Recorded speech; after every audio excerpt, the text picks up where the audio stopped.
Hi again, Mark here from Talkingbass. As you might have been aware, we've not had a proper Talkingbass lesson release for the past couple of weeks, and that's because I've been quite ill. I've had a bad stomach bug, which then moved into a bad chest infection, and I lost my voice. Anyway, my voice has nearly returned, but I'm still fighting off the infection, so I'm not really up to the lesson that I'd planned. So instead, I'm presenting you with a lesson from the Chords for Bass Guitar course over at Talkingbass that features 5 exclusive chord riffs complete with backing. This lesson is the conclusion of Module 1 of that course that deals with dyads and their application, so if you want to know some more about double stops, just check out the course via the link below. It's also worth mentioning it's Black Friday, so we've got a sale on over at the Talkingbass store, 25% discount on all the premium courses, so if you've been waiting for that moment to grab a bargain, follow the link below. Remember, all courses give you lifetime access, so there's no monthly subscriptions, and you can download all of the tracks and lesson PDFs to your PC or mobile device. You can also access the course through the Talkingbass app once you've purchased at the website, so go check it out and enjoy. So, in this final lesson of Module 1, let's just work through 5 simple riffs that make use of all of the different double stop ideas that we've learned so far. So, riff number 1 sounds like this. 3, 4.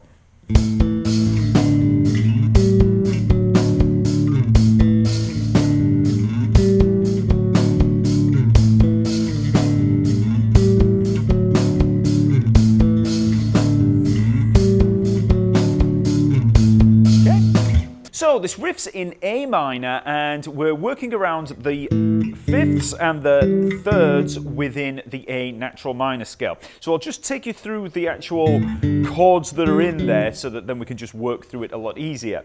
So the first chord there is an A power chord, so 7th fret of the D string, 9th fret of the G string, A and E.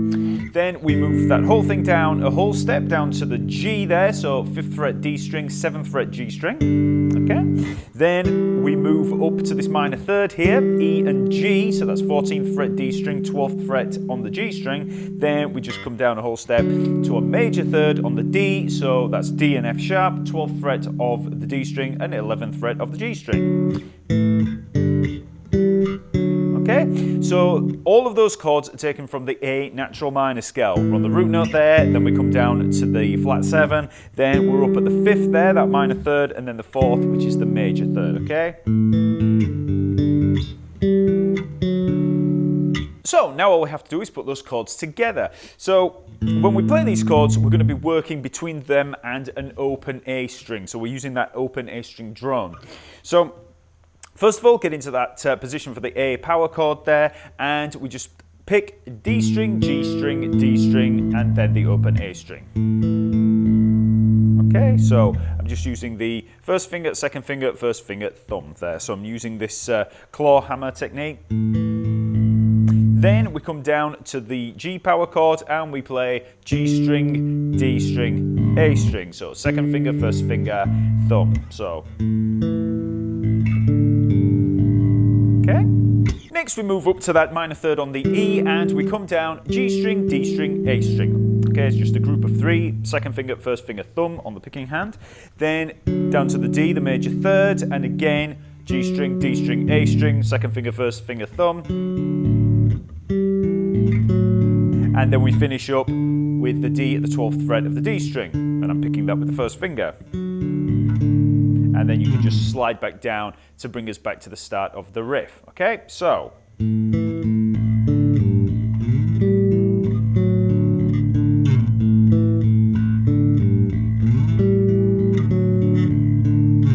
Just as a little tip in terms of the position shift when you're moving up here to this minor third,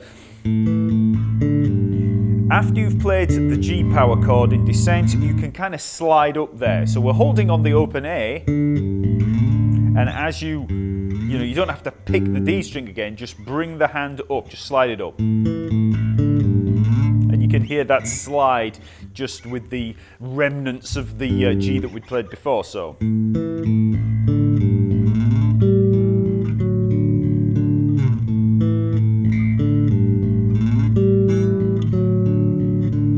Okay, and then just build up speed.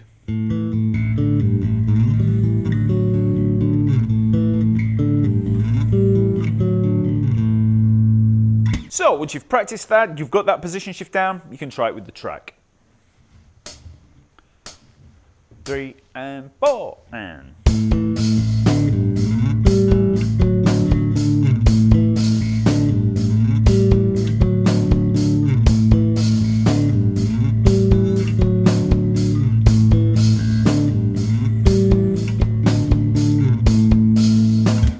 Now let's have a listen to riff number 2.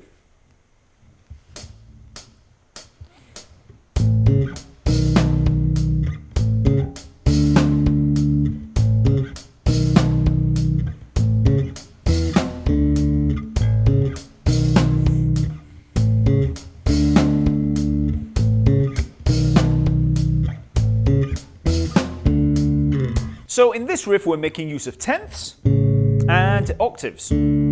So we begin on an A major 10th, 5th fret of the E string and 6th fret of the G string, and we just played that as 2 8th notes, 1 and, okay? But you can hold them both down to give you a bit more of a chord. Then we're going to move straight up a whole step to another major 10th here at the B, so 7th fret on the E string and 8th fret on the G string, and we played that as a block chord. So, okay, and that's on the and of 2. And we just hold for the rest of the bar. 1 and 2 and 3, 4. 1 and 2 and 3, 4. Okay? In terms of picking technique, I'm using thumb and second finger here. So I've got this kind of claw hammer free stroke. And also be sure to choke off that initial 10th there before moving up. Okay, you can hear the gap there. There's the choke off in the middle. Okay. Next we'll play the same thing. We've got the A 10th, and then instead of the 10th at the B, we've got an octave on the D. So that's 5th fret of the A string and 7th fret of the G string. Okay, so exactly the same rhythm. Everything's the same apart from, instead of a 10th, we've got an octave. So 1 and 2 and 3, 4. For the third bar, we just have a repeat of the first bar. And then for the fourth bar, we've got the octave at the E, 7th fret of the A string, 9th fret of the G string, and then down to our D octave there, a whole step lower, 5th fret A string, 7th fret G string. Okay? And that's the whole riff. So let's put all of that together. So 3 and 4 and.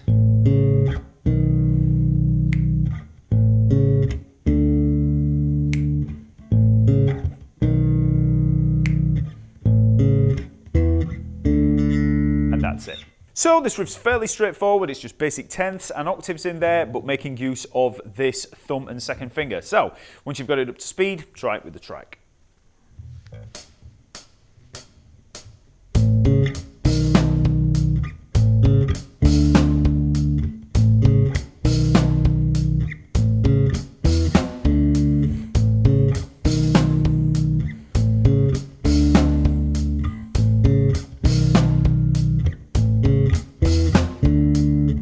Riff number 3 is a little more tricky and sounds like this.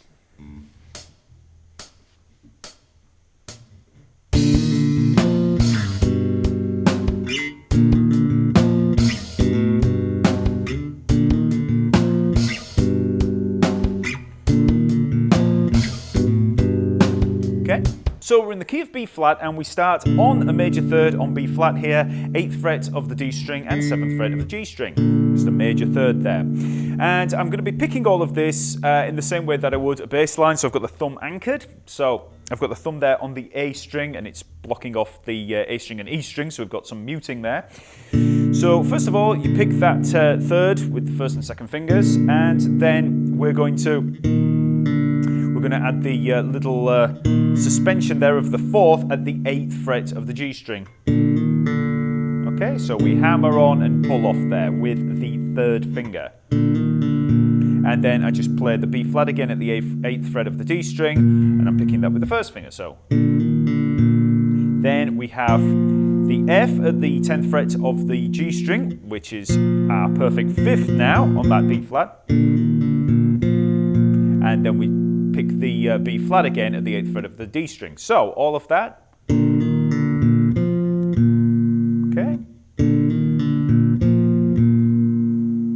Next, we move down to the major third on a G, 5th fret D string and 4th fret on the G string, so G and B. Okay, and that's just with normal 2nd and 1st finger there for the fingering. Okay. And you can slide down with that, you know, from the B flat there at the 8th fret to slide into it if you need to. The next bar is almost the same. We start with the same line there on the B flat. And then when we get down to this major third at G, we actually use a little embellishment there of the 2nd. So this is going to be the A there at the 7th fret of the D string. So we play the 3rd, G and the B, and then we hammer on with the 4th finger, the pinky, at the 7th fret. So it's 5th fret to 7th fret. And you have to be careful here because you can accidentally choke off the G string if you're not careful. Okay, so you've got to arch over, you've got to curl that pinky so we keep the G string ringing, and then we just come back to the major third. Okay, so a little grace note in there, so play the 3rd and instantly add that hammer on. Okay, so very slowly. Again.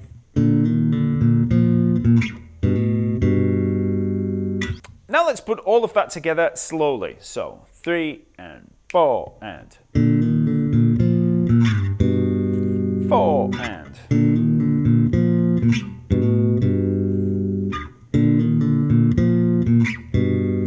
4 and. So this riff is probably the trickiest so far. We've got a little bit of a fiddly, you know, embellishment up there, and then we've got this, you know, this pretty tough one to get down here, but it's really good for working on your curled fingers when you're trying to stop any choking on any of the other strings. You know, a lot of the time when you're playing various bass lines, you're going to want to choke those higher strings. You know, keeping the fingers there, you know, holding all that down is usually a good idea because it gets rid of all the noise. But with this, we're purposely trying to arch over the G string. So it's really good for your technique. So now let's have another listen to that with the track.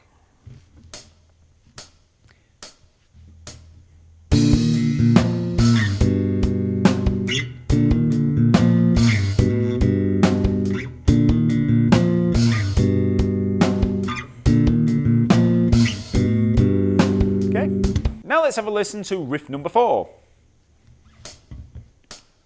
3 and 4 and.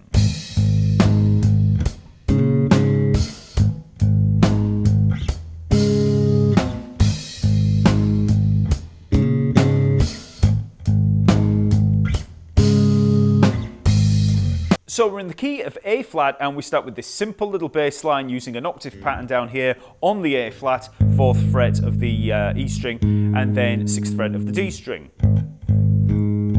Okay, and that's it. So 1 and 2 and. Then we have one of these little embellishments up here. We've got the A flat and the D flat here. So 6th fret on the D and the G string. So I'm just barring with the 1st finger. And what we're going to do is hammer on up to that 8th fret, up to the B flat on the D string. Okay? So I'm hammering on there with the 4th finger. So we start with the bar and instantly with that grace note, and then back to the bar at the 6th fret. Okay, so. And I'm just picking that with the 1st and 2nd fingers. So all of that together, 3 and 4 and. Okay, for the second bar, we start with that same A flat octave. And then we have this chord, which is one of those extended power chords with the 5th on the bottom, so kind of like an inverted power chord. Okay, so we've got A flat, D flat, and A flat. So 11th fret on the A and D string, and then the 13th fret on the G string. Okay, and I'm picking that thumb, 1st and 2nd fingers there. Okay, So that's the chord, and that occurs on the and of 3. So 1 and 2 and 3 and. Okay? So that's the second bar. Now let's put both of those bars together slowly. So 1 and 2 and 3 and 4 and.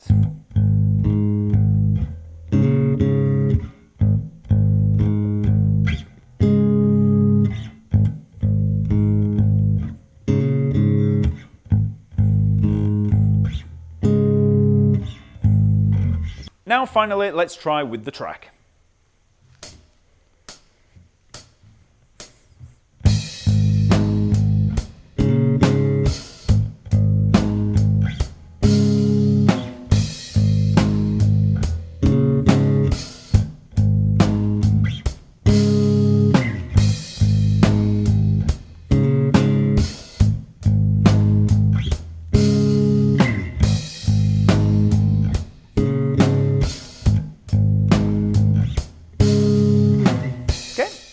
Finally, let's finish with riff number 5.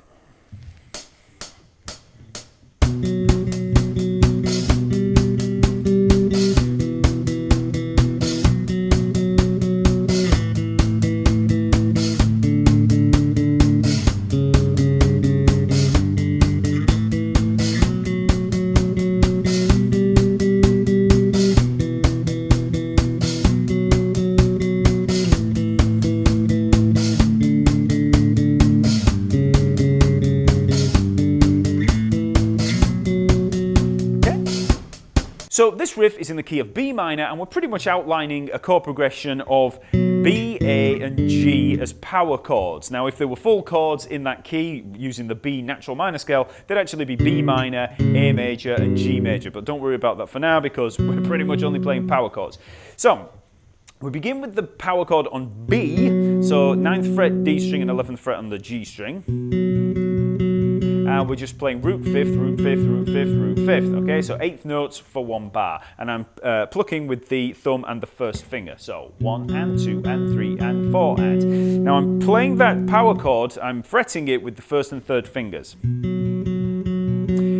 The next chord, we move that top note up to a G at the 12th fret of the G string. So I'm just taking that 3rd finger, I'm just playing with the 4th finger this time. So we're on the 3rd finger, and now we just switch to the 4th finger. Simple. 2 and 3 and 4 and 1 and 2 and 3 and 4 and now we actually come down with that top note to the E, 9th fret of the G string. So we're just barring with the 1st finger there, okay? So 1 and 2 and 3 and 4 and 1 and 2 and 3 and 4 and 1 and 2 and 3 and 4 and back to the B power chord. For the next chord, we move down a whole step to the A power chord, so that's 7th fret D string, 9th fret G string. Exactly the same pattern there for a full bar, so root 5th, root 5th, root 5th, root 5th, and then we drop the top note down from the E down to the D, so this is moving down to the 7th fret of the G string, so we're barring again, so. Then we shift down another whole step to the G, and we're actually going to play a diminished 5th here. So we're playing 5th fret D string, 6th fret on the G string. And then take that top note up to the D for the full power chord. Okay, so just play each of those in turn.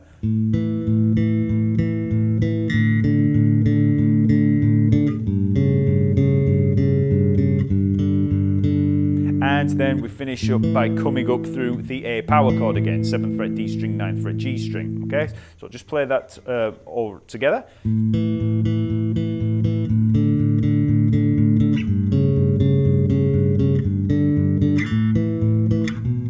then we're back where we started. So what's happening here is that we're actually outlining this top melody line. We're up on the F sharp, up to the G, down to the E, up to the F sharp, down to the E again, but the bass notes changed this time, and then down to the D, down to the C sharp, and then to the D, and then back up to the E and up. So we're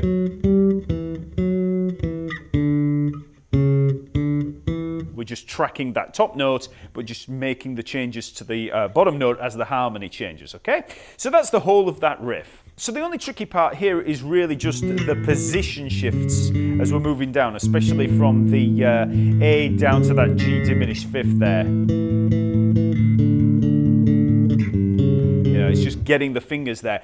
But if you try it slowly and get used to them at that speed, then you should be fine. So eventually you can try it full speed with the track.